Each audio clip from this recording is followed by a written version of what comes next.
both pretty historically weak in boys basketball. They have the two longest Final Four droughts in the state of Vermont, and they've both been near the bottom of the standings so frequently. This is just the second time they've ever met in the playoffs. Last time was the 1987 championship, coincidentally BFA's last one. All right. Great. Yeah, no, that's I didn't have an end transition.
Yeah, good to see you. BFA Bobwhites.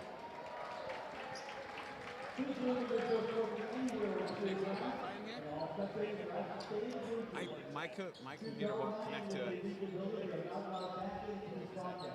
the first meeting, game high.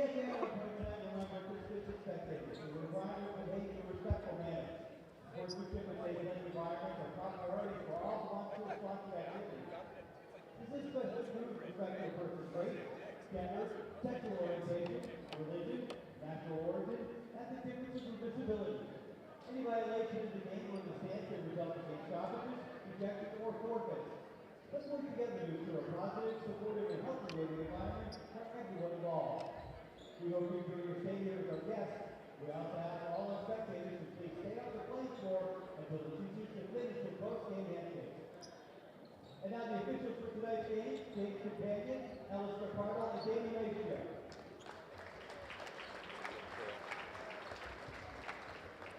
And now to the starting lineup first, for the Colchester Lakers, number 5, Freddie Baker. Number 11, Jason Bobwhites.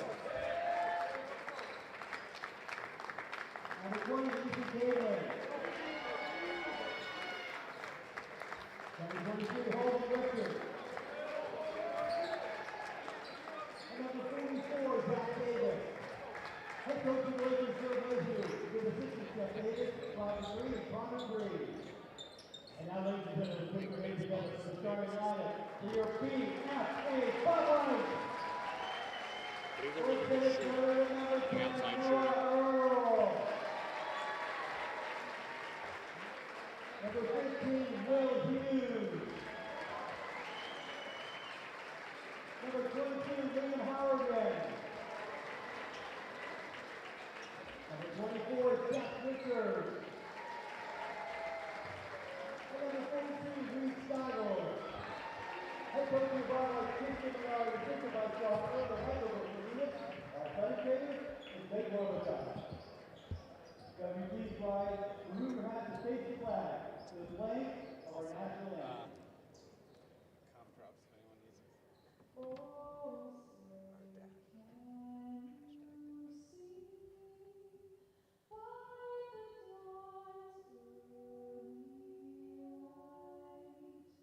Once so proudly we hailed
Good evening, ladies and gentlemen, and welcome to a snowy St. Albans for tonight's boys D1 playoff matchup. The Colchester Lakers come to town to face the BFA Bobwhites. I'm Dustin Tanner alongside of Bryce Batchelor and Ben Kaufman. We'll hear from them from a minute, but first, a word about our sponsors. This live broadcast wouldn't be possible without our local sponsors. A huge thank you to Northwestern Rehab Services, the Collins Pearly Sports and Fitness Center, Handy Toyota, Novu Glass, H&B Greenhouse and Nursery, Sticks and Stuff, Swan Lumber, JC Image, and Notch, the Northern Tier Center for Health. If your business would like to join our incredible community of sponsors, contact Northwest Act Stevie at 802-782-8676. Fellas, we have ourselves some D1 basketball. Bryce, I want to go to you first as for starting lineups. All right, thanks, Dustin. For the Colchester Lakers, number 5, Freddie Bacon. Number 11, Impleson Mboye. Number 20, Ethan Gamling. 23, Holden Richard. And 44, Zach Davis. The Lakers are coached by Joe Mayhew. And for the Bobwhites, number 10, Noah Earl. Number 15, Will Hughes. 22, Liam Horrigan. 24, Seth Richards. And 42, Reed Steigels.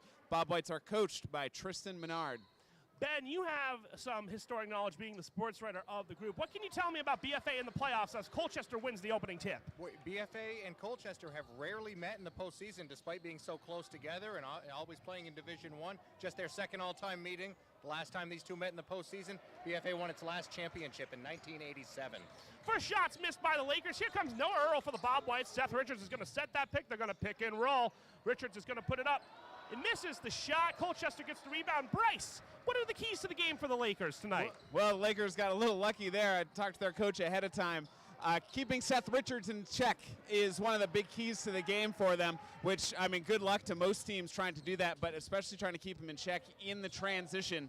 I had Seth Richards on cue with an offensive rebound, but they need to execute their stuff. And he said even though they are the last seed in the playoffs, he doesn't feel like they're a last seed team, which is especially true against BFA. They've given BFA some trouble this year. Ben, BFA and Colchester have played twice as Seth Richards gets the Bobwhites on the board. How have those matchups gone this year? As Colchester brings the ball down. Dustin, this is a 4-13 game, and yes, BFA is the favorite, but you're going to pick a 13 over a 4 in your March Madness bracket in just a couple of weeks. These two split the regular season. This is a dream matchup for Colchester if you're going to be a lower seed. They have every belief that they can win this basketball game. Buckets in and out there. Colchester fighting for the rebound, but it goes off of the Laker player. It'll be Bobwhite ball. We're about a minute and a half in this game. 1 bucket so far. I've seen 6 or 7 missed shots, guys. What do you think about nerves impacting the early first playoff game of the year? Playoff jitters, it's a thing. Oh, a nice find from Horrigan down to Will Hughes. Will Hughes, perfect cut. But, I mean, playoff jitters is a real thing. There's a lot more energy in the gym. The gym is absolutely packed. There are people here that I don't see it at normal regular season BFA games. So a lot more folks, a lot more buzz. It's a real thing. Shot missed by the Lakers, bringing it down the court. Now it's going to be Liam Horrigan. Horrigan is going to go around the pick from Richards and he's going to shoot. A little short there. Lakers get the rebound, bringing it down. Now it's going to be number 5, Freddie Bacon for the Lakers. I think BFA is going to want to get Will Hughes involved early. He was not playing in that loss that BFA had to Colchester here earlier in the season. Will Hughes is back now, and we talk about how the Bobwhites have had some momentum beating MMU in South Burlington as Hughes puts it up, hits every part of the rim and doesn't go in. What type of impact is Will Hughes going to have tonight, Ben? He's your prototypical point guard. He really is the heartbeat of this team. He doesn't usually lead them in points. He may not lead them in a ton of statistical categories. He was missed out there, especially in the sense that it frees Noah Earl up to do what Noah Earl does best. Simpizi Nambawe gets the first bucket for the Lakers. Your score is 4-2, 5-12. Will Hughes is going to survey the field here. Is going to give it over to Seth Richards. The big man is going to have a big impact if BFA wants to get to Patrick Jim. Gets it on the blow block there. Goes up. Some contact. I'm fine with that no call on a playoff game. Let them play. Get the flow of this game rolling. And if you notice BFA on that offensive set, they started with everybody free throw line and above. They're really looking to open up the lane to free up all of those cuts and try to space out the Colchester defenders. Freddie Bacon, with one of the best sports commentary names I could possibly think of, gets the 2 for Colchester. There's a foul on Nimbawe. He That- very clearly reached in there. That is one that should be called regular season or playoff. And I do want to see BFA trying to draw fouls tonight. That was a mistake for them in their loss to Colchester here earlier this year. They didn't get to the line often. They didn't make their shots when they did. They were 0 of 6 in that second quarter, went into halftime down 4 and never had a lead again. And then they took a 16-minute absence from returning to the free throw line. They're Seth gonna need to get there Richards tonight. gets the rebound, puts it in. You know, Ben, we've talked about this quite a bit. It's all about free throws in this game. We've seen a lot of teams, especially in Vermont high school basketball, have their ship sunk because they just can't make free throws. Ball's on the center now, right outside the three-point line. That's going to be Bacon. He seems to be the primary ball handler for the Lakers. Nabawe gives it over for a three-point taking. Zach Davis misses it. Noah Earl gets the rebound, and here he comes. Earl looks to drive on the transition. Going to the right side. He'll bring it back out, and he'll reset it. Gives it over to Seth Richards, who will use a post move and lose the ball. Lakers have it now. That was good transition defense from Colchester. As Coach Mayhew said, it's one of the keys to the game. They got back. They beat Noah Earl to the spot. He didn't have a clear look at a transition layup. Davis with a beautiful play there to come in and step out a little bit. Gets the bucket. We're tied at 6-6 with 3.5 left to go in the first quarter. That ball's thrown away. It's the right idea, though. It's the right idea. Just not able to execute on that one. Though I will say, one of Colchester's other keys to the game, keeping Seth Richards in check. He has 4 of BFA's 6 points. He has 4 of BFA's 9 rebounds so far. So they might need to make that even more of a key. Bacon now on the right side. He's guarded by Reed Stiles. Reed, the big man, also back. He missed a few games, I believe, during the season. Yeah, that's correct. BFA had some injury woes this year, and they're finally fairly healthy. Everybody who you want to see on the court is here. Yeah, you know, Ben, I was going to just say, last time I had a game with you, we were talking about how BFA was really working back from injuries and how, you know, they were on that 5-6 seed line. They ended up at the 4 seed, as that's going to be picked up by Noah Earl, with some good late season wins at the end there against MMU and South Burlington. Ball's in now for Stiles. Stiles is going to get double teamed, gives it out to Richards. Richards gives it over to Will Hughes, but there's nothing doing there. Deflected by, I believe, Freddie Bacon. Yeah, there's just nothing happening on that possession for BFA. Not a whole lot of movement. They're standing still. It really started when Noah Earl kind of got stuck on that, I guess from the camera's vantage point, right side, not able to use the Richards screen. But Noah Earl with a strong take on that one, a little wraparound layup. That's a beautiful bucket by Earl. Adjusts to the contact. Mid-air and puts it in. Your score is 8-6. Bobwhites lead. 2.5 left to go in the first quarter. Bacon is going to survey now. He's guarded by Earl. Gives it to Nabawe. Nabawe was not really expecting it. I think he was cutting in. It's going to go out to number 20. That is Ethan Gamelin that we haven't heard from tonight. Gamlin, my bad. Earl's going to go in now to Seth Richards. Kickball violation will be Colchester ball. And Dustin, we can't overstate how big those late season wins were for BFA. When we got to that MMU game, they were sitting in 6th place. They could have fallen as far as 8th with a loss. They made it up to 4 with a win. That's how tight Division I was in Vermont this year. So stealing a couple late was huge. That ball is going to be thrown away. Will Hughes is going to bring it over now. He's going to give it over to Liam Horgan. Liam Horgan is going to drive in, has 3 dudes on him, makes the bucket anyway. It's good defense, doesn't matter. Colchester now down 4. And I want to clarify why that wasn't called a backcourt, because BFA never established possession in the front court.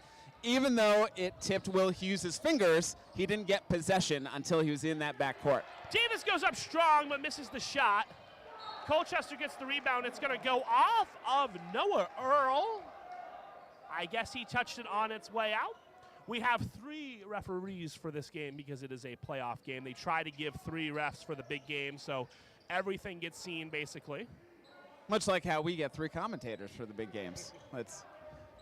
This is a really good crew here tonight. You can trust these guys. They're not going to get overly aggressive with the whistle. None of these 3 are expecting that the crowd bought a ticket to come see them ref. Ben, I thought you were talking about us 3. No, I think That's most the good people crew. are here specifically for us. I think most people will complain about us, to be quite honest, guys. Fair. That's going to be a foul. That's going to be a turnover, actually, on Colchester. Illegal screen foul. That's only our 2nd foul of the game. Very quick moving first quarter here. Checking into the game for the Lakers is going to be number 24, Vinny Wagoner. Freshman coming in for Colchester. Will Hughes is going to bring it up to the left side now. Seth Richards is going to set the pick. And Seth Richards is going to sit back into the post there, the high block. Yeah, Colchester really looking for those double teams on Richards, but opens up the passing out of them, and that's the advantage of Richards being taller than everybody else. Finds Reed Steigels cutting through the lane, wide open. Reed Steigels is the other forward. Ben, how big of a game should Reed have tonight if they're going to try to clamp down on Seth Richards for the Lakers? Reed is a little similar to Will Hughes in the sense that he's going to have an excellent game, and that doesn't mean that he has to post any number in the scorebook. He can have a fantastic, impactful game without lighting up the stat sheet for BFA. Ball's deflected out by Colchester. We got 41 seconds left to go here in the first quarter. Noah Earl's going to have it on the three-point line on the left side, gives it to Seth Richards. That seems to be where they're going. Like you mentioned, Bryce, Colchester's trying to stop Richards. It's working, I'd say, so far. He's missing more of the shots than he makes. Yeah, well, that one he should have made. That was a fantastic post move to get open and just, didn't lay it in. But that time, interesting enough, Colchester opted not to double team him, which gave him the open look. They got a little lucky there that he missed it.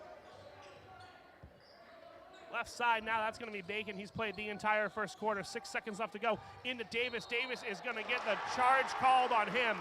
Great job there by Noah Earl to sit there and take that. Third foul for Colchester. First foul on Davis. Checking into the game for the Lakers is going to be number 14, Mason Perry. Bryce. A little bit of a defensive mismatch there between Zach Davis and Noah Earl, just in the sense that Zach Davis has a lot more bulk on Earl. I know they're pretty similar heights, but Earl played him perfectly, just camped out on that block. Will Hughes takes the shot quickly. He had another second for that. Your score at the end of one is 12-8. I'm going to leave it to the basketball guys here. What do you guys think of the first quarter? Really impressed with BFA, how they kept their composure. Colchester's not going to go away. This is not going to be go home at the start of the fourth quarter kind of game. I really like what we just saw in that last play there. Noah Earl also took 2 charges in the first quarter of their first game here. Now we're going to see how BFA does following that, because their second quarter was pretty weak. But overall, BFA does a nice job drawing those offensive fouls. They're going to need some more of that. As you can see, it really frustrates the Lakers. And Bryce, what do we have for first quarter stats? Well, for the Bobwhites, Seth Richards leading his team with 4 points, and then Earl, Hughes, Hourigan, and Steigels each chipping in 2. But the big thing, Seth Richards with 4 rebounds leading his team. That's 4 of BFA's 10 rebounds for the game. For Colchester, a bunch of players with 2 points. Freddie Bacon and Please Mbue, Ethan Gambling, Holden Richard, and Zach Davis. The team rebounding, though, is the big disparity between these two teams. BFA with 10 team rebounds, Lakers only with 5. So that's something that Colchester's really going to have to try to put a focus on, trying to put a body on the BFA players, box them out. But again, a lot easier said than done with Seth Richards and Steigels and even Noah Earl as one of their primary ball handlers, also one of the tallest guys on the floor. Ball's in now. That's going to be Noah Earl going all the way in. Gets some contact, makes the bucket. It's now a 6-point lead for the Bobwhites. Noah Earl right on cue, justifying my insight. Left side. Now, winner of this game is going to get the winner of of Mount Abe versus South Burlington, the 5-12 matchup, also happening tonight. So BFA have a chance to host a second playoff game if they could take care of business here. Left side now, thinking about it. Doesn't look to see that Colchester's running many things on offense, Bryce. Yeah, well, and credit BFA's defense, too, right? They've kind of just had this smothering man-to-man defense. Hasn't left Colchester with a ton of open opportunities. Left side now, hasn't been a shot now for about a good 15-20 seconds. Into the bucket, or into the paint now with a missed bucket. That's going to be Mason Perry. Not enough power on that, as Liam Horgan is going to give that to Noah Earl. Noah Earl, Seth Richards, the pick and roll that we've seen so many times this year. Loses the handle, Earl does. Gets it back, he's going to give it to Seth Richards, and they're going to run a play here on the left side. Richard is going to get 3 guys on, gives over to Steigels, gets hit, will go to the line for a couple of free throws. Yeah, and that's the interesting part that we're going to have to watch Colchester, how they defend Seth Richards. Is mostly going to be Reed Steigels' man coming over to double team him. So Steigels could clearly benefit from this game with how Colchester plays them. But, Dustin, to your point, with Colchester not really running a whole lot of plays offensively, this is exactly how BFA wants to play their defense. They're just fine with Colchester just passing the ball around the three-point line and wasting time. It's can they clog up the paint and not leave any open opportunities for that entry pass into the lane. It's exactly how they played MMU last week. It's exactly how they're going to play Colchester tonight. Liam Horgan is going to come and sit now. The first time I think I've seen any of the BFA starters subbed out. Gabe Horgan is in. So I don't have to change anything pronunciation-wise, just number-wise. Stiglitz puts up that second free throw, misses it. Seth Richards, though, gets that rebound, gives it over to Will Hughes on the right side. He's got Nabaway on him. Back into Seth Richards. They're really going to that play a lot tonight. Richards misses it, not enough power. Well, and that was an instance of BFA's guard was cutting down at exactly the wrong moment to bring his defender, and Seth Richards ended up triple-teamed. In that case, Richards may have wanted to try to pass that one out. He was triple teamed and he still got up the shot, which is kind Fair. of amazing. When you have a size advantage in the low block, Bryce. I wouldn't know anything about that. You don't know anything about that. As Ben, a do you know as a anything about 5'8" guy from Swanton. Not personally, but I think the officials have established already they are not calling ticky-tack fouls in the post. Seth Richards, that last shot, he would have gone to the foul line half the time this year. He's not going to go tonight, so we'll see if BFA sticks with that. But if they're going to force the contact, it's going to really have to be a lot of contact. There's a lot of contact there. Zach Davis is on the ground. He's getting back up, though. Noah Earl. BFA's got the 5-on-4. Horgan is going to shoot. It's just a little short there. Colchester gets the rebound. We'll get the run it now. Ben, is there a noticeable difference between playoff basketball and regular season basketball with high school refs in the state? Have you noticed something? I don't think there's a major disparity. I think one thing is there are fewer games, so you get the better crews. But I do think we see some of what we were talking about a little earlier, that last shot by Richards, that could have been called a foul. I'm okay with it not being called tonight, but BFA's got to recognize, as does Colchester, that that's not going to be a foul tonight. Freddie Bacon will go to the line for 2. The refs are going to talk it over.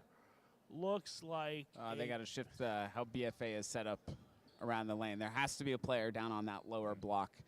But notably, this is BFA's first foul of the game. We're 5:44 into the second quarter. And on Zach Davis's last drive, I actually think they should have called that one a foul. There's quite a bit of body contact, so I think this time the refs kind of making sure that if there was contact, they were going to call it on BFA. Bacon makes both of the free throws. It's a 4-point lead now. Here comes Noah Earl on the left side.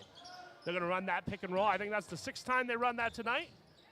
3rd time Noah Earl's taking that shot. Richards gets fouled. And right after we talk about them not calling a lot of fouls, we have back-to-back possessions of fouls, because that's how the announcers jinx works, folks. Seth Richards to the line for 2. Well, and I have been saying for 2 years that what BFA needs to run is a pick and roll between Noah Earl and Seth Richards, because they're the tallest guys on the floor.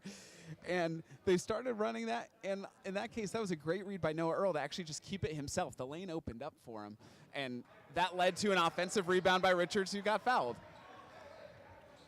Bryce, always the basketball coach among us, the high IQ basketball mind. Well, I'm using all my experience from coaching my son's kindergarten team. You guys got the pick and roll operation all well and running up there? I mean, the amount of dribbling is questionable, but definitely. Richards misses both free throws. That's going to be big, as Ben has mentioned multiple times tonight. Free throws are something BFA has got to get and make. And both points that I made. One, BFA went the entire first quarter without attempting a free throw. Now they've gotten there. They're 0 for 4 so far. Plenty of time to turn it around, but they're going to have to do that tonight. Just a bad turnover there on Colchester's part. Pass went to nobody. Noah Earl is going to be on Bacon now. He's going to kick it out to Stiglitz. Stiglitz is going to go around the world and reassess. They'll set it up again. Bring it back to Earl. He'll slow it down a little bit. 5 minutes left to go in this first half. I mean, BFA, all 5 guys around the three-point line right now. That's, I think, kind of indicative of how basketball has changed over the last few years. Traditionally, Seth Richards would just be camped out on either block and just switching from side to side depending on where the ball goes. But now we had 5 guys around the three-point line. They're starting their possession from foul line or above. Bacon's bringing it up now. Back into the game for the Bobwhites is Liam Horgan. We have both Horgans in the game now, guys, so I will probably mess that up once or twice. That's going to be the Davis on the post. Davis was on Richards, gets that bucket. That's been a really interesting matchup tonight. Seth Richards is winning that battle overall, but we'll see how that goes for the rest of the game as he gets the rebound, puts it back for 2. It's 16-12, Bobwhites. Seth Richards, 6 points, 7 rebounds so far, and we're still not even quite halfway through the second quarter. Into Davis again. He's going to get fouled this time again. Kind of like what Ben alluded to a couple of possessions ago where maybe it was you, Bryce, that Davis kind of got hit, but didn't get it called. He got that call this time. So actually unlucky here for BFA because Reed Steigels should have been called for the reach-in as the pass was going to him, and the foul would have just been on the floor, but they waited until Davis was shooting, and lots of contact, also a foul. Now he's going to the line, which since he missed the first, actually BFA could end up net on top. I think they do want to frustrate Zach Davis tonight. You saw him get really upset after being called for that offensive foul. We saw him pick up a technical in a highly contested game here 2 years ago. If I'm BFA, I kind of want to frustrate Davis a little bit, but you do not want him at the free throw line with that shot. 3 for 4 now from free throws is Colchester. Horgan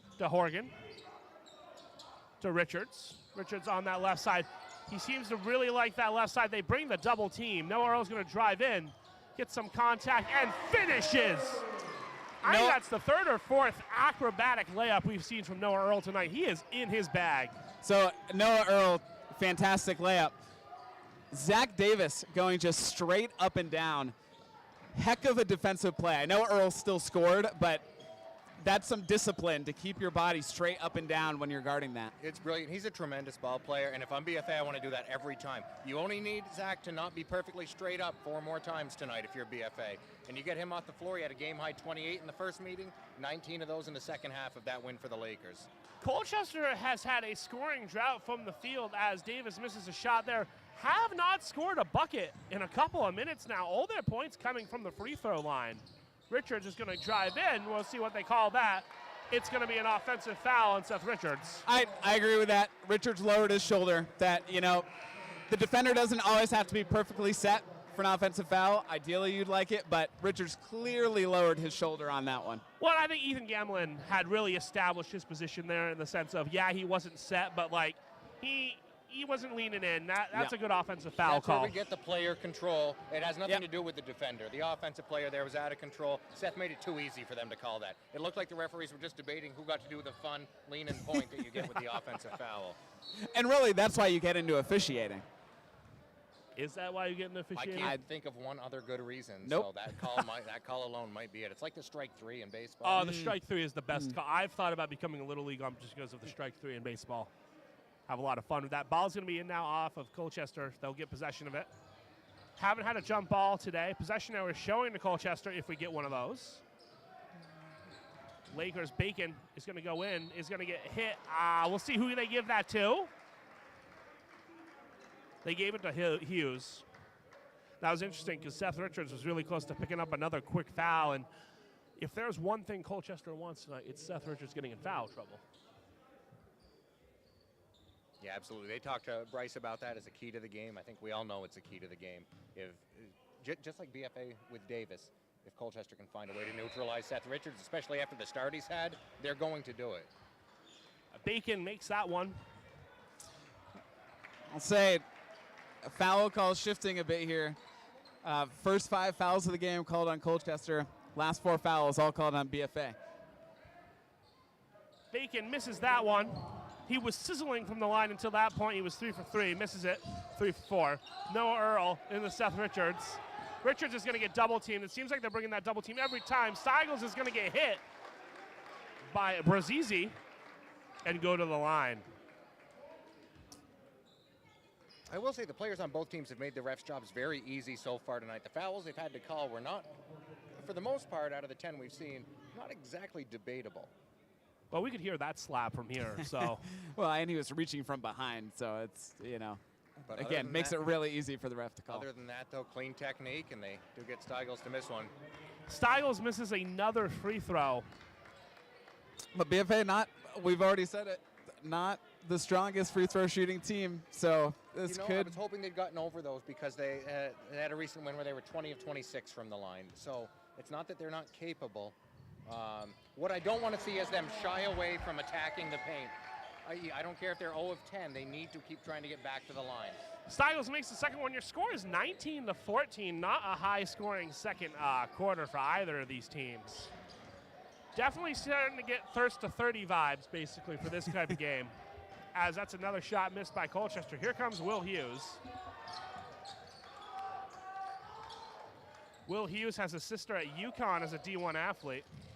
As he shoots the three-pointer and makes it! I think that's our first three-pointer of the night, guys. Bryce, correct me if I'm wrong. I believe it is. I believe it is. And a good just two-man game between Richards and Hughes. Richards made the right read, just immediately getting it back to him. Hughes, that's why you move without the ball. That shot's going to be missed by Davis. A bad miss by Davis. Ben, you've talked a lot about how Hughes and Richards are the engine of this team. Can you go into how much they mean to Comet basketball over these last few years? You could see it in BFA struggles with Hughes out. BFA just was not the same team. Again, their first full game without Will Hughes. They lost to a Colchester team that hasn't beaten another Division I Metro team the rest of the way. And same goes for Richards. They haven't had an extended absence with him.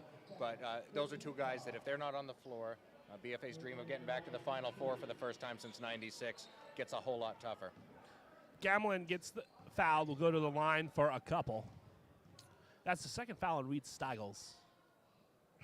You can definitely tell that Colchester is sticking around this game by being the better free throw shooting team. You know, we hate to harp on one theme so much, but if Colchester doesn't have those free throws, they have not made a bucket for at least 10 real-life minutes here now. And if BFA has all theirs, this feels like a different game right now, too.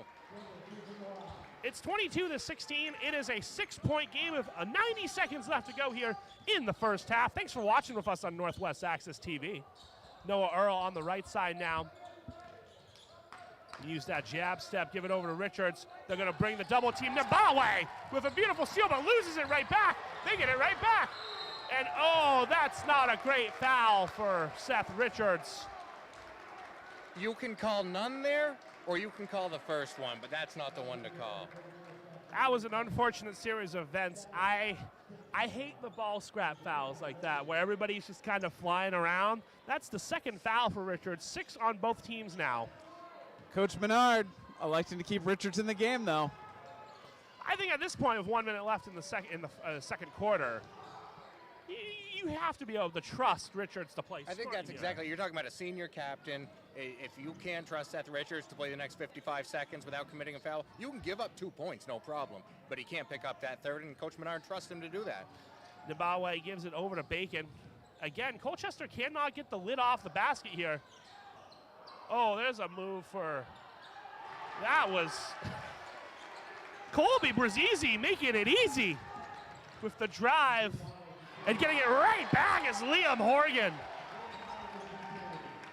Coast to coast for Mr. Horgan. You know, that's a farming family, but Horgan's pretty fast. Faster than most tractors, I'd say.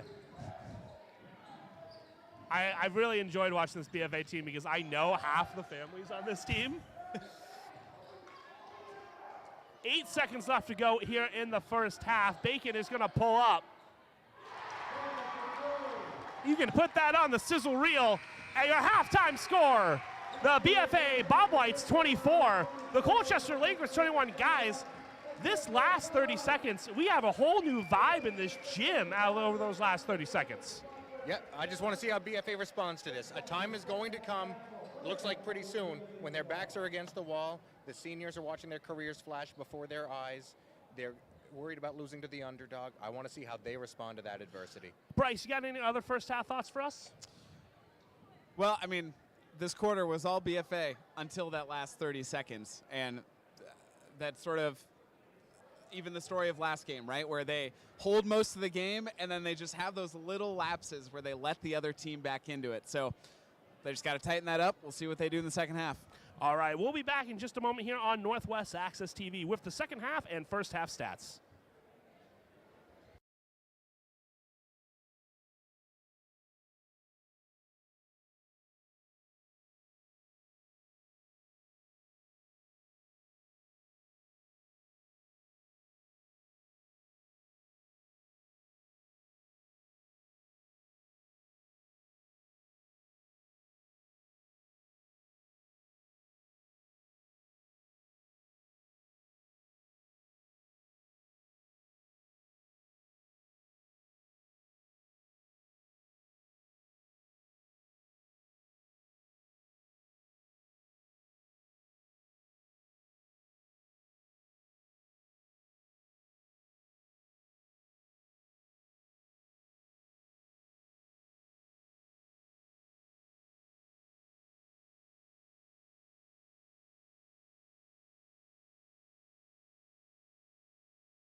Welcome back to BFA St. Albans. We got a second half of boys D1 playoff action coming at you. Halftime score is 24-21 here on Northwest Access TV. Bobwhites clinging to a 3-point lead. Before we get to the second half and a little breakdown of the first half, this live broadcast wouldn't be possible without our local sponsors. A huge thank you to Northwestern Rehab Services, the Collins Purley Sports and Fitness Center, Handy Toyota, Novu Glass, H&B Greenhouse and Nursery, Sticks and Stuff, Swanton Lumber, JC Image, and a Notch, the Northern Tier Center for Health. If your business would like to join our incredible community of sponsors, contact Northwest Access TV at 802-782-8676. Bryce and Ben, we have been talking, off air about what Colchester has to do and what BFA has to do coming into the second half. Give us your thoughts on the first half and what you're looking to see from both teams coming out of the locker room. Yeah, I talked a little bit about it as we were heading into halftime that BFA is going to have a moment here, probably in this third quarter, where their backs are against the wall. They've got a senior-heavy class. They're expected to win this game. Colchester's probably going to go on a little bit of a run at some point tonight. And I want to see, how does BFA respond? Do they make sure that every 50-50 ball turns into a 90-10, or do they get mad at each other and the officials and take it out that way? How can they respond when something doesn't go their way in these next 16 minutes? Bryce, first half stats for us.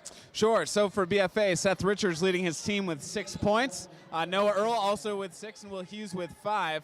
And for Colchester, Freddie Bacon with 8, and Zach Davis with 5.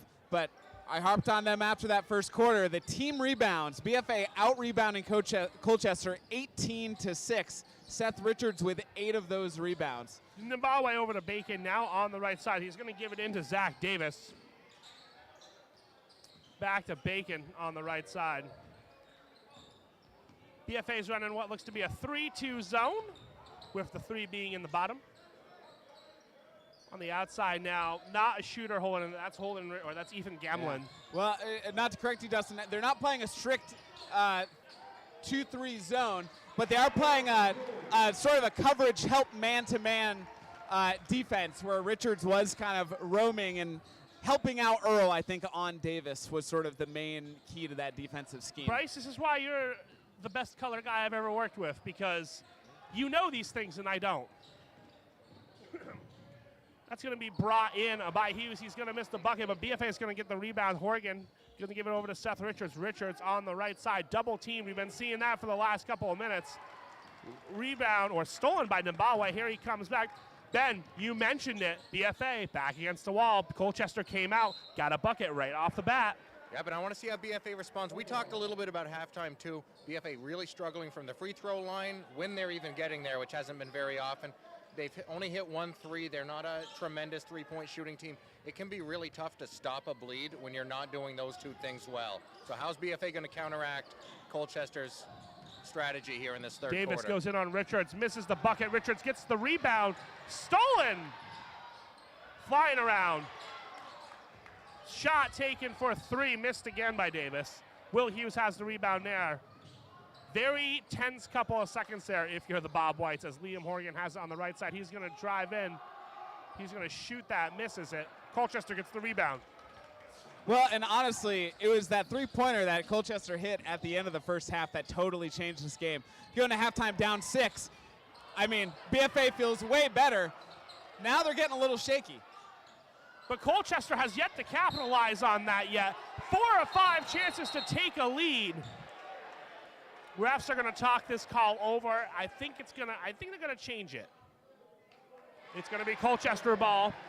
Really interesting by Joe Mayhew there. Had the ref right next to him, went to the ref immediately, kind of patiently, and was like, hey, look at that again. And Colchester keeps the ball. Davis is going to shoot. Misses. Got hit. You can tell he's not happy about it. Will Hughes on the left side gives it to Noah Earl. 1 minute and 10 seconds into the second half. No points yet for the Bobwhites. Seth Richards to Will Hughes. Hughes a little short on the free throw. There's going to be a foul called. It's exactly the start BFA didn't want here. And Seth Richards was pretty fortunate, I think, there to not pick up a 3rd foul on that 3-point attempt by Davis. It did look like some contact. Freddie Bacon brings it down, and now he's at the 3-point line of Noah Earl on him. He's going to hand it over to Holden Richard. Shot taken by Zach Davis. It's a 3-pointer. And guys, Colchester has their first lead of the night. Well, Coach Mayhew said before the game, even though they're the last seed, he doesn't feel like they're a last seed team. They're showing us now, and we've sort of been waiting for Davis to finally get that 3 ball to fall. Let's see if that sort of opens things up for him a little bit more.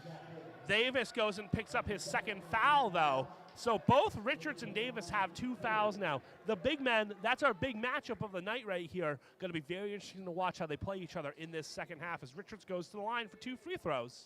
But still not guarding each other, I think, because then both of them would probably foul out in a single quarter if they were guarding each other. Seth Richards misses another free throw. Ben, you talked about it. I hate to beat the dead horse, but free throws are such a big facet of Vermont high school basketball. BFA would have a big lead right now if they would be able to make theirs. That's the only horse that's going to get them to the quarterfinals. So we're going to have to stay on the BFA is going to have to make free throws and get to the line. Richards, man, that announcer's jinx is working on free throws tonight. I should just say BFA is going to miss every time, because every time I say they miss, they make it. Ball's in now for Colchester. They're running. Looks like they're cutting a little more. Bryce, can you explain the offensive philosophy in basketball of a high school team that doesn't have many shooters but has one good shooter? Yeah, I mean, you're either trying to get that good shooter open or you're trying to work the defense enough to open up the paint to really get a layup. But as we talk about poor shooting, Freddie Bacon now with 13 points on the night gives Colchester their largest lead of the game, up 29-25. Seth Richards has it now, is going to give it over to Noah Earl. Earl's going to shoot the 3, misses it. BFA has gone really cold here, guys. And that's going to be a foul on Will Hughes. And that's a bad time for a foul if you're BFA. They do need to slow this game down a little bit right now. They don't need to be in any rush, but that's a silly foul at midcourt. Ben, at what point, if you're Coach Menard, do you think about using a couple of timeouts? You know, I was looking for Tristan, Coach Menard for BFA, to be calling one there. He was just telling his team to slow down. This is a senior-heavy group. They know what they need to do, but they do need to slow it down a little bit if that initial shot isn't there. But I don't think they need to be stopping the clock with a timeout just yet. Bacon has it now. He's matched up against Earl. 3-point shot taken, missed. Colchester gets the rebound, though. Great hustle play there by Gamlin. That's his 5th rebound of the game. Yeah, we've seen a total reversal in that offensive rebound stat from the way the first quarter looked. Absolutely. Out to Gamlin now. Gamlin gives it over to Richard. Richard misses the shot. Steigels gets the rebound. BFA has to have a good possession here. We're halfway through the third quarter. They are now down by 4. Well, and this is where BFA's defense works against them, being content with letting the team pass around the 3-point line. They're down. They need as much clock as possible, and that just wastes the clock. So I'm going to look for them to maybe start getting a little bit more aggressive on defense to try to speed up Colchester and have to make them make quicker decisions. Foul by Gamlin. Reed Steigels will go to the line again. But Reed Steigels only with 3 rebounds tonight. Someone I'd like to see get a little bit more active down low. I did really like that play by Reed. Initiating some contact with Davis in the post and kind of daring the referees to call an offensive foul. There wasn't quite enough there. Unfortunately, he didn't get the defensive foul on Davis, but he is headed to the line. Try to get BFA going from the charity stripe. Yeah, I really want to echo. That was a nice play there. Davis, you know, we talked about it in the first half. He had a technical here a couple years ago. You want to keep your mentality, I would say, professional during a playoff game for sure. As that's going to go out on Colchester. And BFA will get another possession here, but they haven't been able to do much in the third quarter at all, guys. And just like that, they turn it over. Yeah, I mean, BFA is just totally out of their offensive flow right now. Love to see them try to get the ball. Well, Seth Richards can take a seat now, but when they were really successful in that first quarter, they were getting the ball down to Richards, and he was going to work. And when Colchester was double teaming him, he was able to make the right read. You know, so now that he's on the floor, the question is how's BFA going to change their offense? Who's going to be the focal point? Probably Noah Earl is my guess. Or they might try to get Steigels involved a bit more. The right call there. And Gabe Horgan is going to take the charge. The Colchester fans are not happy about that. Offensive foul.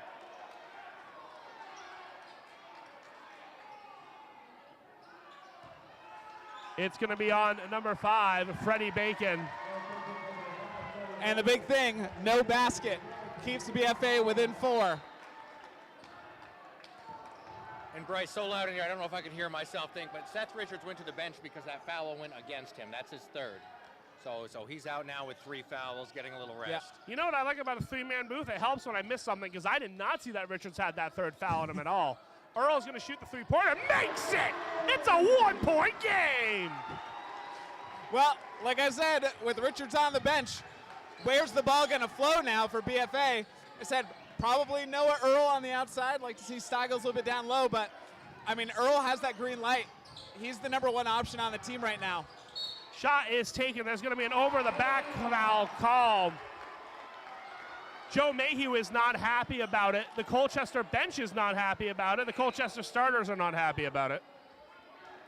I don't really like that foul, guys, because I felt like that was everybody going for a rebound. I didn't see an over-the-back there. As Will Hughes brings it up now on the right side. It's 29-28. Lakers have a 1-point lead. First time they've led all afternoon. It came in the 3rd quarter.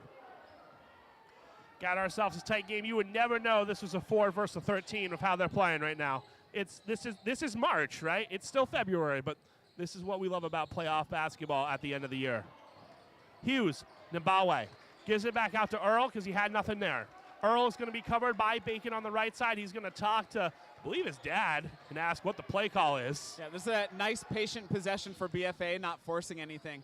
Noah Earl has essentially touched every part of the half court right now on this one possession. You just keep moving until opportunities like that open up. Will Hughes gets the lead back for the Bobwhites with 2 minutes left to go here in the 3rd quarter. Ben, you've talked about how big Will Hughes is to this team. You're seeing it right now with that huge momentum swinging bucket. Yeah, that was about as badly needed as you could imagine for BFA to get a bucket there, and I loved what Bryce pointed out about that patience. As badly as it seems like this 3rd quarter has gone for BFA, it's a 1-point ball game. Going to the line is going to be Zach Davis. That's going to be the 3rd foul on Reed Steigels. So both bigs now in foul trouble for BFA with about 9 minutes and 50 seconds left of regulation time. Tie ball game. I will say for Colchester, things were starting to go the wrong way for them. They did the exact right thing. Just get the ball down to their guy. Let him try to make a play to stymie things a little bit. And he has at least now tied the ball game for them and stopped BFA's run.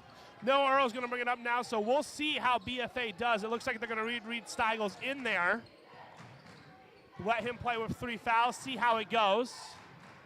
Will Hughes on the right side gives it over to Noah Earl. Noah Earl into Steigels. Steigels is going to go up and get 2. So, big man of a big play. I mean, 2 things there. Davis having 2 personal fouls. BFA going right at him. But also, even if Davis gets into foul trouble, Colchester has a lot less wiggle room than BFA does with Richards on the bench. Seems like Coach Menard is going to let Reed Steigels play with those fouls and play what he needs to do, as that's going to be a tying bucket from Zach Davis while he lets Seth Richards rest on the bench and saves him for the 4th quarter. Under a minute left to go now. That's going to be Horgan. Horgan's going to go in. They're going to call that foul. Horgan will go to the line for 2 free throws.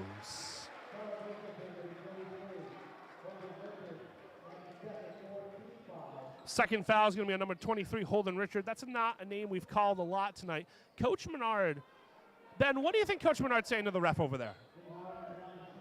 Well, I hope it's nice because they got the call. It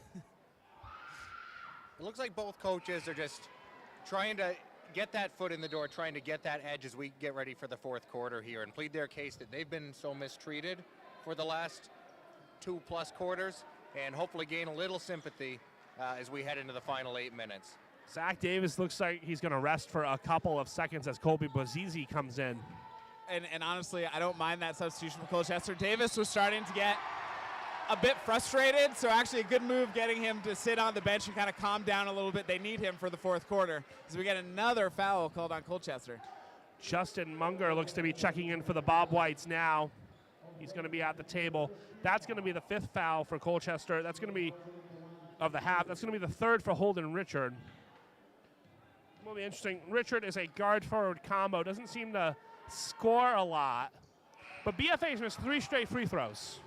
Yeah, these aren't terrible fouls for Colchester, honestly. No, they're paying off beautifully. And I do like this sub here.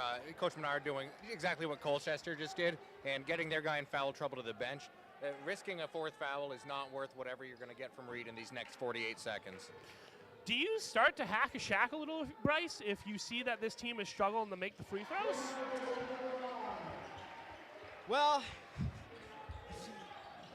I guess it depends on how deep you think your bench is and if you're okay with them racking up some fouls. I wouldn't necessarily start this early. Maybe down the line you think about it, but really depends on kind of the flow of the game. Horgan steals it, goes all the way, gets the bucket. It's a 3-point lead for the Bobwhites. Huge play there by Liam Horgan to steal the ball at midcourt. Drives, some contact on that layup, puts it in. 18 seconds left to go in the 3rd quarter.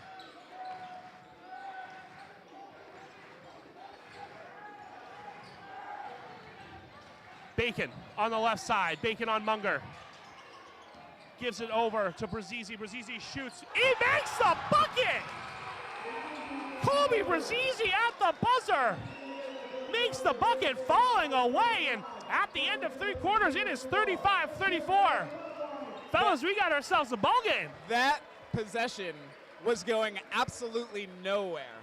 And much like Colchester hitting that 3 right before halftime to keep them within 3, I mean, Brazizi hitting that baseline fall-away jumper somehow that I thought was going to hit the side of the backboard to keep them within 1, again, changes the complexion of this game. I mean, he saved that possession. It was going absolutely nowhere for Colchester.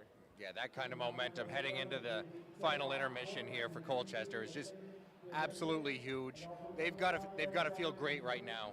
They're 13 playing a 4, and they're going to essentially have 8 minutes down 1 to try to solve it.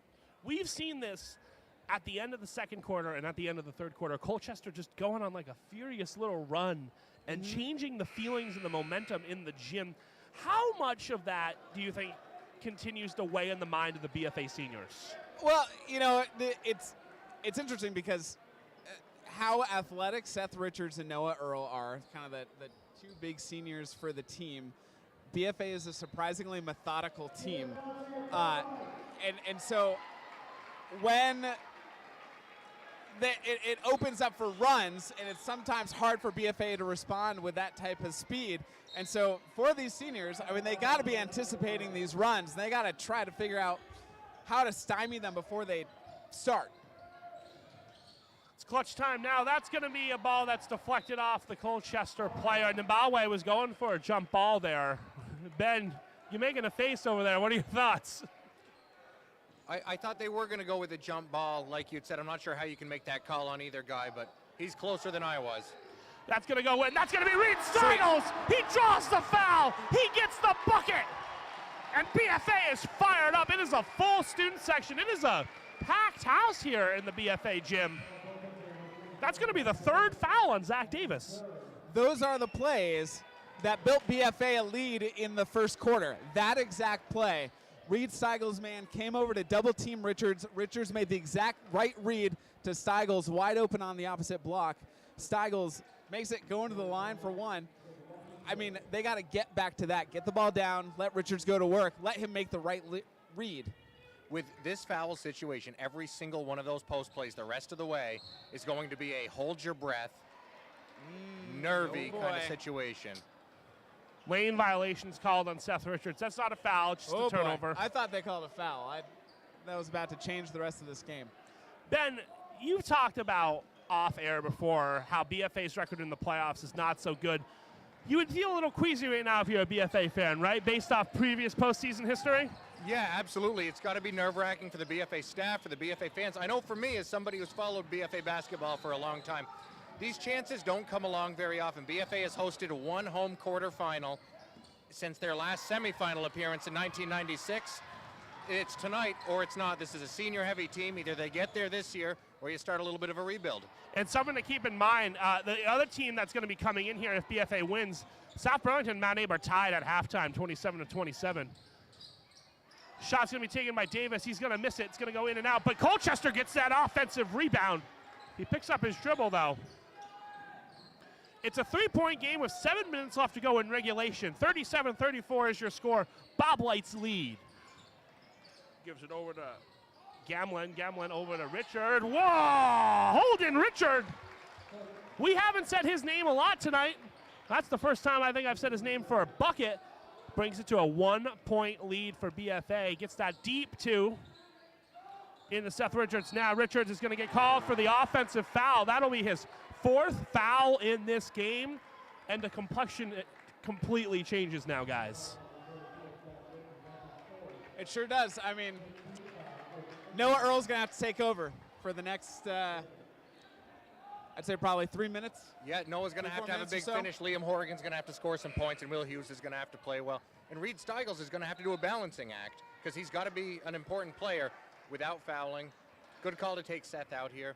And I didn't necessarily love that foul call, but you can't invite the referee to make a decision there when you have 3 fouls with this much game time left. It reminds me of the Zach Davis call in the first half where he went in and just ran over the guy, basically.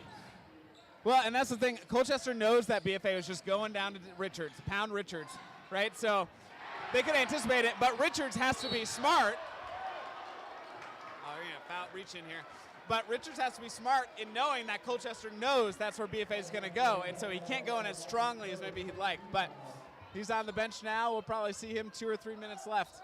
Noah Earl picks up his 3rd foul.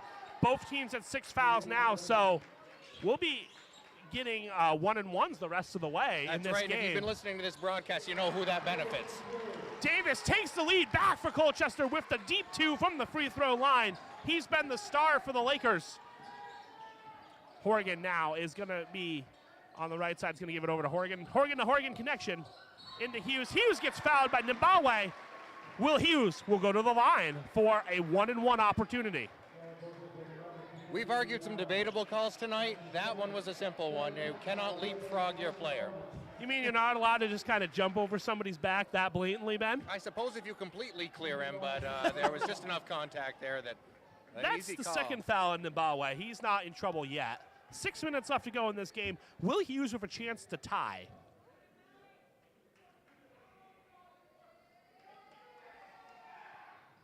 Makes it. Huge free throw there. We've talked a lot about how BFA struggled with free throws. It feels like it comes up on every single broadcast. Reoccurring themes to the season.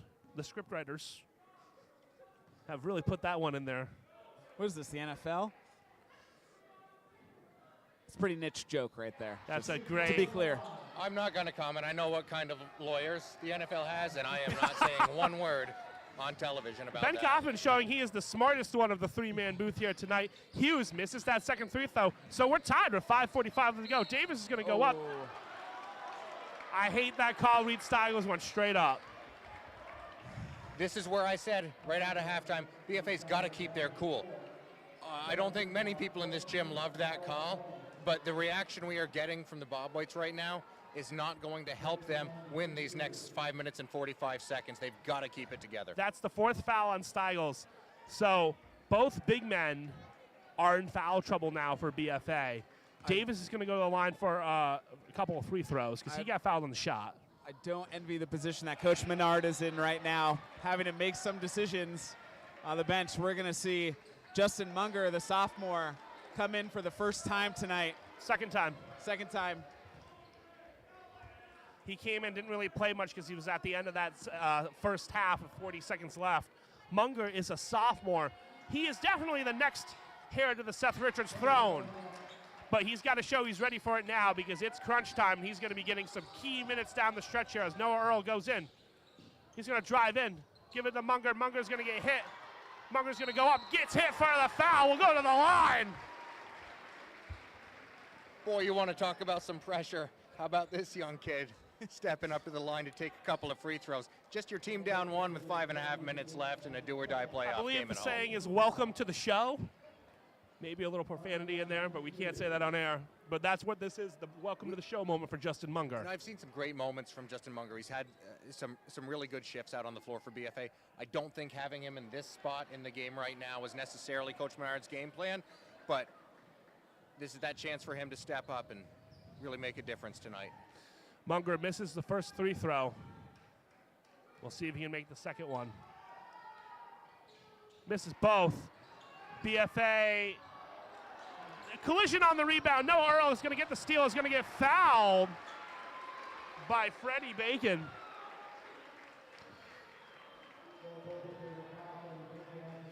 So now both teams are in the bonus. That's Bacon's third. 7 fouls for BFA, 9 fouls for Colchester. We're getting free throws every time somebody gets hacked for the rest of this game. Noah Earl will now go to the line with a chance to make his mark on this game. Makes it. Tie game, tie ball game. Worth noting, the first BFA player in double digits tonight has 10 points. BFA scoring has been really spread out, whereas Colchester, it's been Freddie Bacon and Zach Davis. So at least the upper hand is BFA in terms of their defense. They know what players they need to concentrate on. No, The Earl Lakers in have to be now a little more spread out. on the free throw there. So we got a tie ball game with 5:20 left to go. Munger matched up against Davis on the post there. Shot is going to be taken and missed. Noah Earl gets the rebound. Also Noah Earl's 5th rebound of the game. Earl, the senior, a legacy name for the BFA basketball player. His sister played, his father has coached. Big chance to have a moment here for Noah. It's going to go Good to time Horgan. for BFA to remember that there is no shot clock in Vermont high school basketball. Reminder that at least once a game. Munger is going to give it over to Horgan. Horgan's going to drive. Gets nothing out of that. And here comes the Lakers. They're going to bring it back. It's going to be Holden Richard. Over to Bacon. To Nabawe. Nabawe is going to bring it back out. And we're going to get a timeout from Joe Mayhew.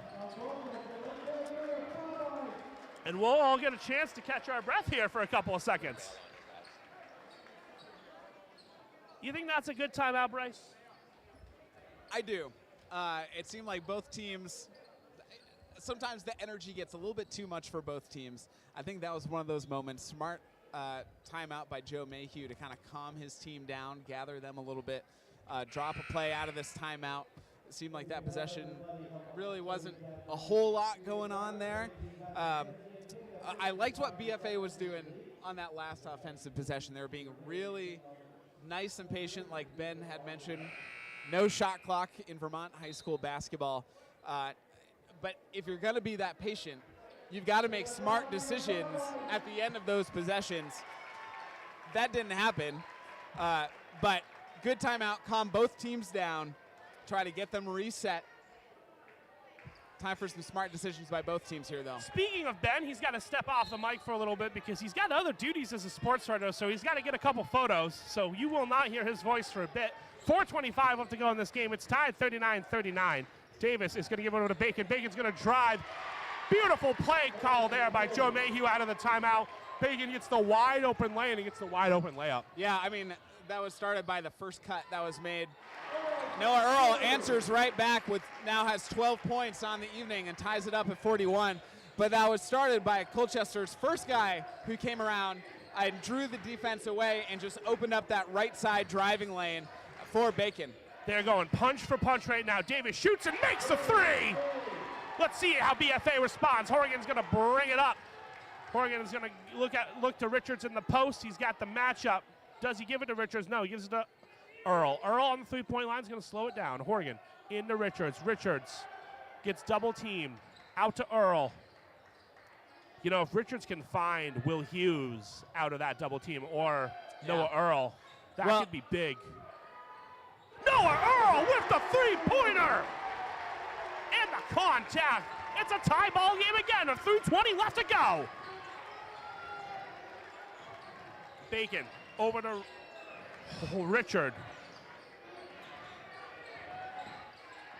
Stolen by Will Hughes. Will Hughes is going to get tripped up and will go to the line. Bryce, I feel the momentum in this game is changing a little bit.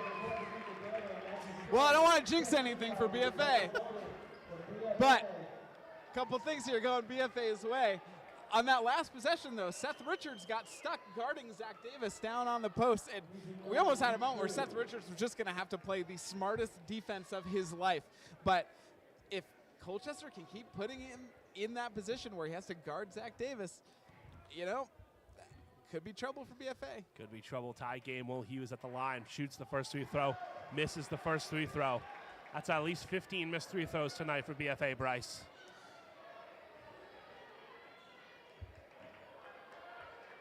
Hughes will go to the line again for one more. They'll be shooting 2 the rest of the way for the Bobwhites. Misses it. Tie ball game still. 3 minutes left to go in regulation. Nabaway. Nabaway is going to drive. Gets the contact. Will Hughes wasn't really set there, so Nabaway will go to the line for 2 free throws of his own as he's hit on the shot.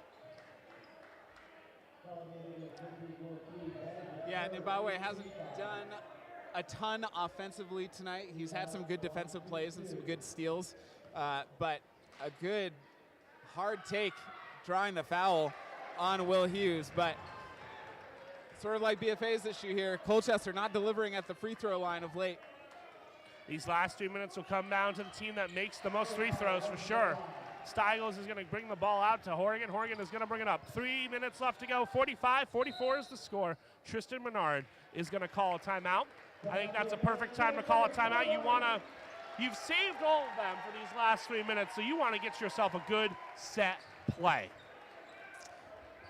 Absolutely. We'll have to see what BFA comes up with here. I mean, sort of been trading baskets the last couple minutes. At some point, one of these teams has to make a run to sort of put some distance between them. But we'll give you some stats here in this fourth quarter. Zach Davis for Colchester leading all players in the game with 17. Freddie Bacon, freshman Freddie Bacon with 15 points. And then the next highest scorer for Colchester, Berzizi and Richard with 4 points apiece. The scoring is super concentrated on Bacon and Davis for Colchester. Different story for BFA, a lot more spread out. Noah Earl leading his team with 15 points, and then Steigels and Richards each with 7, and Hughes with 8, and Horgan with 6. Richards with 9 rebounds, but he had, I think, 7 rebounds about halfway through the second quarter, and he's only had 2 more since. Part of that is that foul trouble. He's had to sit on the bench a lot more. Part of it, Colchester just making more shots than they did in that first half. Well, it seems like, you mentioned this at the very beginning of the game where it was going to be shutting Seth Richards down. Yep. It seems like Colchester has accomplished their game plan as that's into Richards now. And you can see it with 2 minutes and 50 seconds left. It's 45-44 Colchester. They came in not feeling like a 13th seed. They came in trying to shut Seth Richards down. That's what they needed to do. As Liam Horgan is going to say, no, sir, and take the lead. Nice little cut there on the baseline, Bryce, for Liam Horgan. Perfect read by Noah Earl. And that's the thing, right? If the defense is going to concentrate on Earl and Richards, the other players got to know where to cut. And I think that's going to be number 5 on Reed Steigels. And it's a good call. He was not anywhere close to set. He tried to take the charge, but he was nowhere close to position to being able to do that. So they're going to be without Reed Steigels for the last 2.5 minutes. I mean, I like that call on Reed, though, because you might as well make Zach Davis run at the free throw line, right? Like, instead of giving him an open layup. It just needed to not be Reed Steigels putting Zach Davis at the free throw line. Checking into the game for BFA is going to be number 34, Gabe Horgan. He's going to be the one who comes in. Davis makes the first free throw. We're tied 46-46. Nobody really pulling away here.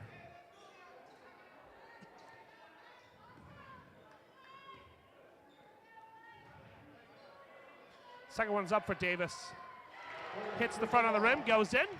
Going 2 for 2 from the free throw line. 47-46 is your score. Hughes is going to survey. He's going to give it over to Earl. Almost went out there. Earl's going to drive in. Looks to make it happen himself. In and out. Nabawe is going to get the rebound. Here comes Colchester with a chance to extend their lead with 2 minutes left to go. Nabawe is going to give it over to Bacon. Bacon at the center court. Near the BFA logo, he's calling the traffic. He's directing it to Nabawe to go left to right for the cut. Gives it over to Gamlin. Over to Davis, and that's what they have, the Davis versus Richards matchup. And that's going to be an offensive foul on Zach Davis. That's going to be his fourth.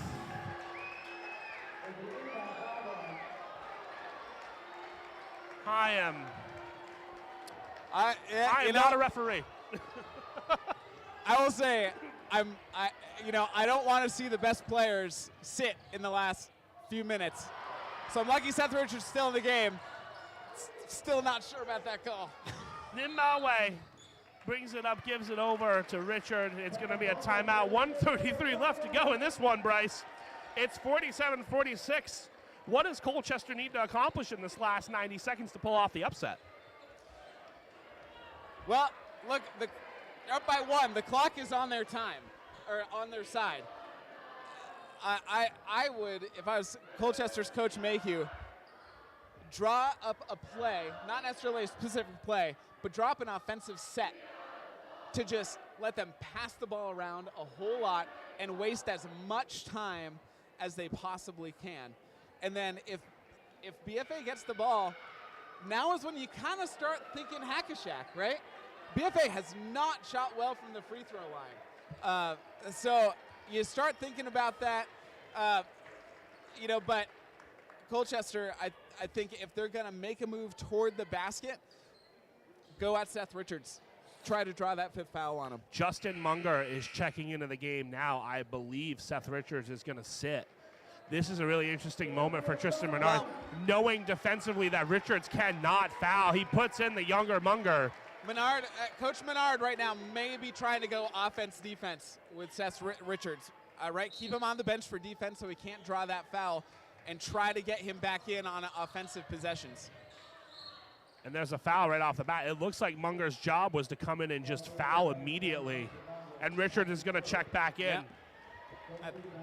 So, you mentioned the hack-a-shack method. That is exactly what BFA just went for. They fouled Ethan Gemlin, and they're going to tell him to make 2 from the line.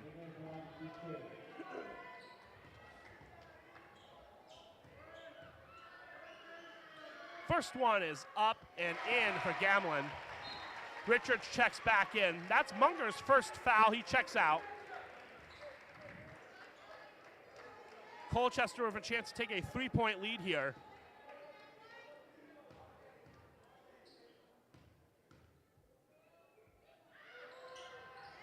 Second one's in. Will Hughes now has it.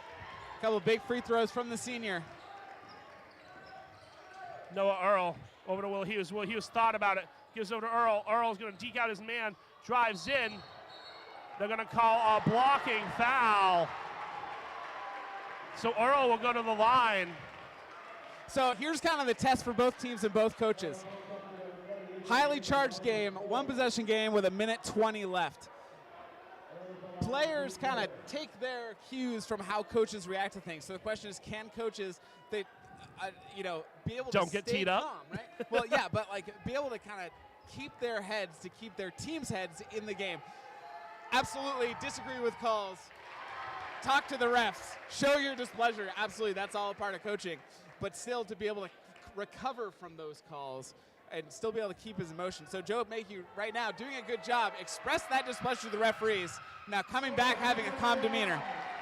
Do you think somebody who has played more recently, like Tristan Menard, might have a little of an advantage there because he might know some of these refs that he's having his coach a team against? Yeah, I mean, maybe.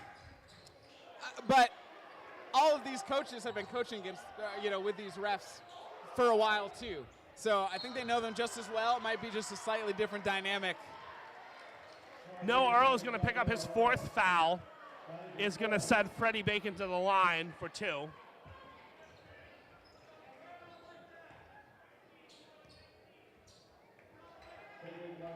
.63 seconds left in regulation here. First one hits every part of the rim and goes in for Bacon. There's a Fred-tastic sign held by a parent in the stands, and that's my favorite sign I've ever seen.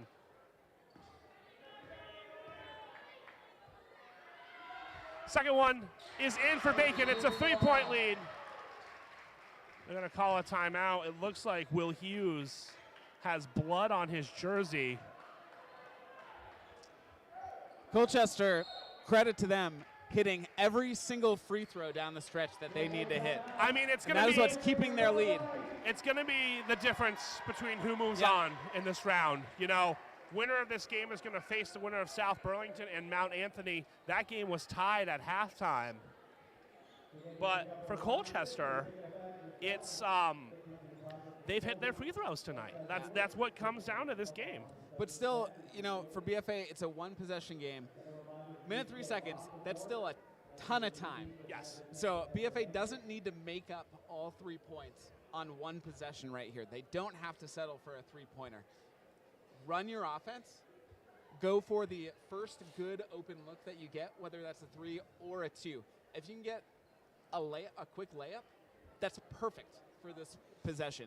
This gym has gone completely silent during the BFA timeout. Coach Menard, realizing how huge Will Hughes is to his team, calls a full timeout so the athletic trainer, Megan Rapatelli, can work on Will Hughes and keep him in this game, hopefully.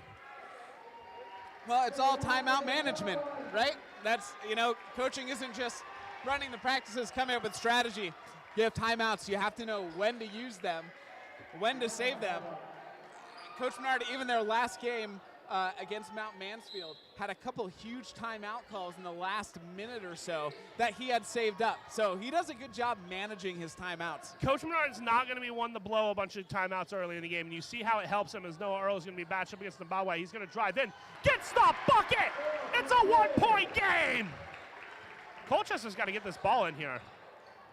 And Hughes is going to foul in the Bobwhite right off the bat. So it looks like BFA is not even going to try to play defense. They're just going to try to get someone to the line. I mean, Colchester, 4 for 4 on their last 2 trips, the free throw line when they've needed it most. But I think BFA playing percentages right now, daring them to have to stay perfect from the line.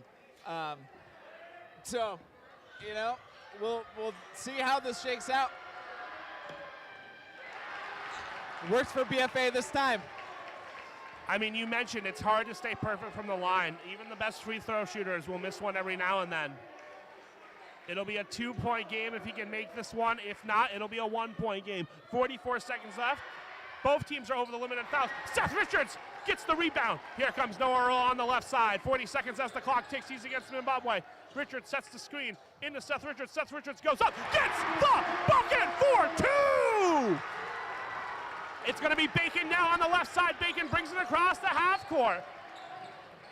Gives it over to Gamlin. Gamlin over to Bacon. Bacon is matched up against Noah Earl, has 4 fouls. Going to give it in to Davis. Davis puts it up, gets the bucket. 12 seconds left. Colchester with a 1-point lead. 9, 8. And Morgan's going to drive in. Gives over to Seth Richards. Seth Richards at the buzzer. BFA with the bucket. There's 1 second left to go in this game. Bobwhite's lead. Colchester takes a timeout. Woo-wee. Bryce, we haven't had one like that in a while. Will Hughes with the hustle play gets the offensive rebound. Coaches are going to talk it over about the clock. The refs, I think there should be 1.8 seconds left on this clock. Colchester's going to call a timeout. They have a chance to inbound. It's going to be a full timeout. Yeah, they're going to, well, they put 21 seconds left on the clock. That's too many. Well, and the thing is, here's the difference between, like, the NBA, right? When they call these last-second timeouts, they can advance the ball to half court and get a much better play. That's not the case in high school basketball. Colchester has to bring it the entire length of the floor. With 2.1 seconds, not impossible, awfully hard to do. The student section is fired up for BFA. What a play for Will Hughes. He goes up. You know, it's not the best possession you can think of for BFA. It's a little rough. They got blocked. They got blocked, but Will Hughes in the right place at the right time, and credit Hughes for just crashing the boards, right, to give them another chance on there and putting it in with that kind of pressure. But now I'm interested to see, right, Colchester's players have every right to be deflated and dejected right now. Game's not over. We have to see how they react to this. 2 seconds left. There's a lot that can happen in 2 seconds. You're probably going to try to give it to Davis. Davis is going to probably try to give it to Bacon. Well, Davis going to inbound the ball, get a little bit of height inbounding it. Probably going to try to go to Bacon. So it'll be Davis inbounding the ball. And a smart move by Coach Menard to put Justin Munger, the tallest guy on the floor right now, on the inbounder. Make this pass as difficult as possible for Colchester. Coach is now just kind of getting a view of how both teams are setting up in their full court press and in their press break. And now they're both going to make some adjustments from there. We now have all the coaches of all the timeouts left. We're going to game the timeouts. I don't think there's a law on how many timeouts you can call in a row in Vermont high school basketball. So you can burn them all right here if you're Colchester. Yeah, you sure can. It's, you know, it's not like, say, the NFL where a team can't call 2 timeouts in a row. You can do that in you can basketball. call 5. If you have 5, you can call Fair. 5. Fair. The real challenge is us trying to figure out how to fill all this time with all these timeouts. So they keep calling more. I can fill plenty of time for you. Let's reset the game for our folks who have maybe just tuned in. It's 54-53. BFA 5-6 in home playoff games since the 90s, according to Ben Kaufman. They don't win these often. They're not really good in these. They have a chance to advance to the semifinals, and they'll face the winner of Mount Abe versus South Burlington. Colchester with a chance to pull off the upset and earn themselves another game in their season. Both teams over the limit foul-wise. A lot of foul trouble for BFA and Colchester. Davis is going to inbound the ball now. Davis gives it over. They inbound it. Davis. BFA cannot foul. Shots up, hits the light. That's the ball game. Your BFA Bobwhites win 54-53, Bryce. I don't know what you're doing in a couple days, but we're going to be back in this gym for a semifinal playoff game. What are your final thoughts on this one? I mean, how do you even sum up this game, right? I mean, basketball is a game of runs. It's exactly what we saw. It looked like in the first quarter, BFA was sort of taking control. Colchester, I mean, so timely with their runs and with their big shots. So timely. That 3 right before the end of the first half, that 2-pointer at the end of the third quarter kept them in this game with chances to win here. But I think we see just the higher seed kind of pulling that out in the last second. Credit Will Hughes with the go-ahead bucket. All right, so your final score is 54-53. The BFA Bobwhites will be going to the next round of the playoffs. We'll have it for you on Northwest Access TV.